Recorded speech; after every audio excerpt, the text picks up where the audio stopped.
de esos casos fue precisamente el de Isabel Miranda de Wallace. Isabel Miranda de Wallace, usted conoce esta historia. Bueno, pues es una madre a quien un grupo de criminales mataron a su hijo. Y bueno, pues ella se puso a investigar, a indagar y finalmente llevó a prisión a los criminales que asesinaron a su hijo. Pero después de un tiempo empezó a modificarse, a haber intentos de modificar las sentencias y hubo intentos por exonerar a los criminales del hijo de Isabel Miranda de Wallace. E Isabel empezó a denunciar todas estas corruptelas desde hace mucho tiempo. Y precisamente está usted viendo, ahí en su pantalla estamos en una comunicación en Zoom, a Isabel Miranda de Wallace. La bienvenida. Isabel, me da gusto saludarla. Bienvenida. ¿Qué tal, Ricardo? Qué gusto saludarte, te mando un abrazo y me da muchísimo gusto estar contigo. Gracias, Isabel, igualmente un abrazo. Y bueno, pues directo, ¿cuál es tu primera apreciación sobre estos escándalos que tienen en el ojo del huracán al expresidente de la Corte, al señor Arturo Saldívar? Y bueno, pues esta decisión de ahora él lanzarse en contra de la presidenta de la Corte para supuestamente llevarla a juicio político. Isabel.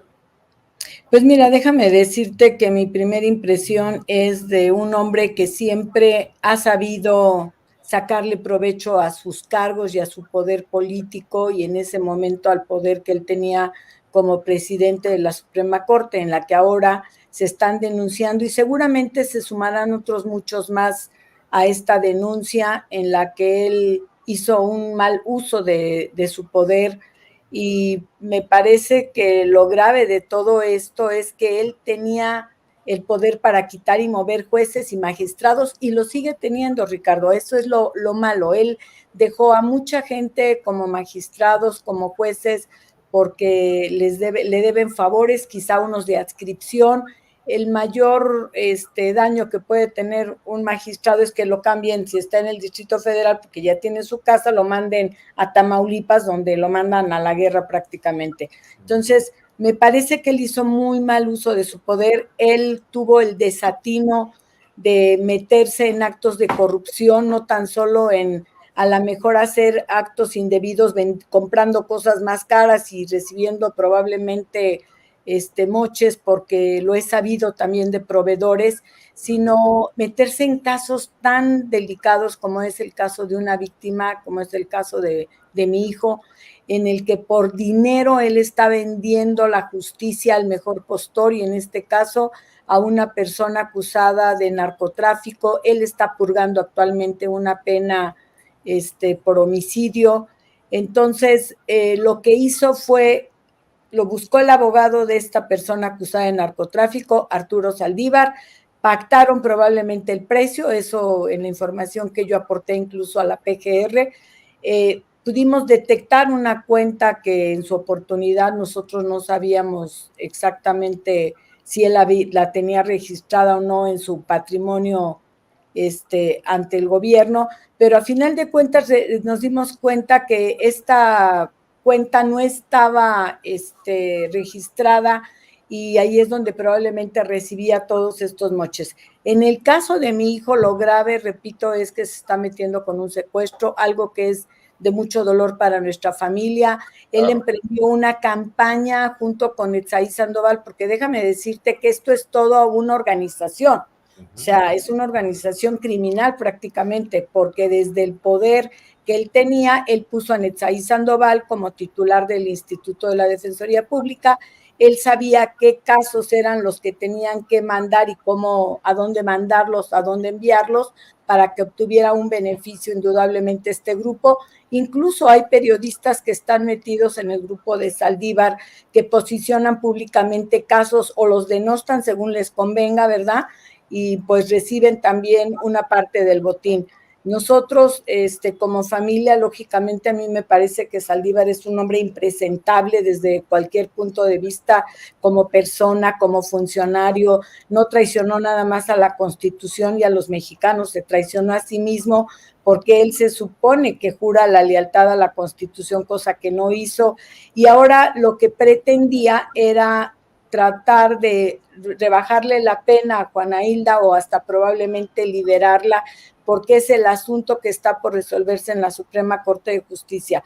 Déjame decirte que este caso estaba en el colegiado octavo, ahí lo iban a decidir. Cuando se enteró de que el proyecto le venía adverso, lo que hizo fue jalarlo a la Suprema Corte y se lo encomendó probablemente, en este caso, a la ministra Ríos Farjad. Y bueno, ahí fue donde empezó todo este show que él armó de defender a mujeres en la cárcel. Recordarás que empezó a decir que defendía a muchas mujeres, pobrecitas mujeres, porque lo que estaba haciendo era preparar un escenario para que si dejaban ir a Juana Hilda, pues él tuviera una excusa de decir que Juana Hilda, pobrecita, su único pecado era ser mujer, y no. Juana Hilda es culpable según las dos sentencias que ya existen en primera y en segunda instancia. Además, déjame decirte que el día de ayer sentenciaron en otro caso de secuestro a dos de los partícipes también en el caso de mi hijo, por 4 secuestros más. O sea, no son gente que estén en la cárcel de manera injusta, todo lo contrario, se ha venido comprobando cada vez con más pruebas que son culpables. Entonces, es una vergüenza que no tenga llenadero este hombre, el ministro, por tanto dinero que recibe de negocios, de moches, de todo, y todavía reciba dinero por un caso, por una víctima. Entonces, yo lo que hago el llamado, indudablemente, a la primera sala y específicamente al ministro Gutiérrez Ortiz Mena, pues que ya lo resuelvan. Yo no sé qué están esperando, no sé si quieran que llegue Saldívar a un cargo muy importante y puedan negociar algo, no lo sé. Ya tiene 2 años el caso de Juana Hilda en la Suprema Corte y no ha sido resuelto, Ricardo. Entonces, de verdad es indignante que desde lo más alto del poder que existe en nuestro país, que es la Suprema Corte de Justicia, se den estos casos tan lamentables. Es de verdad decepcionante para nosotros como ciudadanos. Isabel Miranda, comentaste durante muchas ocasiones con nosotros en distintos programas, lo comentaste hace un momento, que este asunto de Saldívar es toda un grupo criminal, es una banda criminal, y que por si fuera poco tiene a por lo menos un periodista, al señor Ricardo Rafael, quien se encarga de hacer públicos, de darle promoción a los casos para que vayan acomodándose las piezas para esto que es extorsión, chantaje, etcétera, etcétera. ¿Qué pasa con estas personas? El señor Rafael en la mañana dio unas declaraciones haciéndose la víctima, diciendo que nunca recibió dinero ni nunca dio dinero, etcétera, etcétera. ¿Qué pasa con el señor Ricardo Rafael? Mira, déjame decirte que hay prueba suficiente para probar que Ricardo Rafael tenía negocios con el ministro, le pagaba por información que le daba el ministro y a su vez el ministro le pedía que posicionara casos o que los denostara, como fue el caso de mi hijo, en el que él ni siquiera es parte del proceso. Él se dice abogado. ¿Por qué no se metió a defender a Brenda a la causa? Y ahí hubiera hecho más que estar diciendo tantas mentiras en el periódico. Él indudablemente quiere sacar un libro a costa mía, dice que lo va a sacar en el mes de diciembre. Nada más te quiero decir que por algo están todavía en la cárcel y seguirán en la cárcel. ¿Por qué? Porque hay prueba suficiente. Claro. Ellos han inventado cantidad de cosas, pero lo que te puedo decir de Ricardo Rafael es que tiene la misma actitud que los delincuentes, se victimizan cuando ya los atrapan, y a Ricardo Rafael lo atraparon. Hay información, hay audios que él dice que fueron obtenidos de manera ilegal, no lo sé. Yo he levantado denuncias, y yo creo que van a salir muchas cosas todavía más adelante, Ricardo, que van a probar que yo tengo la razón, como siempre, que he aportado prueba, que no he dicho nada más las cosas sin ningún sustento. Cuando yo salí, dije lo del ministro Saldívar, él dijo que yo trataba de denostarlo porque él era la máxima casa de justicia y que era un funcionario honrado. De honrado no tiene nada, ni siquiera el nombre, porque la verdad es que es una persona que no merece ser llamado ministro, no merece, por eso me refiero yo a él, Arturo Saldívar, porque es una vergüenza para la Suprema Corte. Y claro que es un hombre superpoderoso. Yo siempre lo he dicho, yo le pido a Dios que no quede ningún cargo importante en el siguiente sexenio y que Claudia Sheinbaum o quien gane o o Xochitl, quien gane las elecciones, de veras lo manden a ver en qué closet de encerrarlo, donde no nos haga tanto daño a la sociedad, porque mientras él ande suelto, anda haciendo muchos negocios, y está bien que haga negocios, pero a una costa de las víctimas, Ricardo, eso es lo indignante. Entonces, en un minuto, Isabel, voy a cambiar un poquito el tema. Hoy en la mañanera del presidente, dieron a conocer información sobre el secuestro y dijeron que están bajando los secuestros.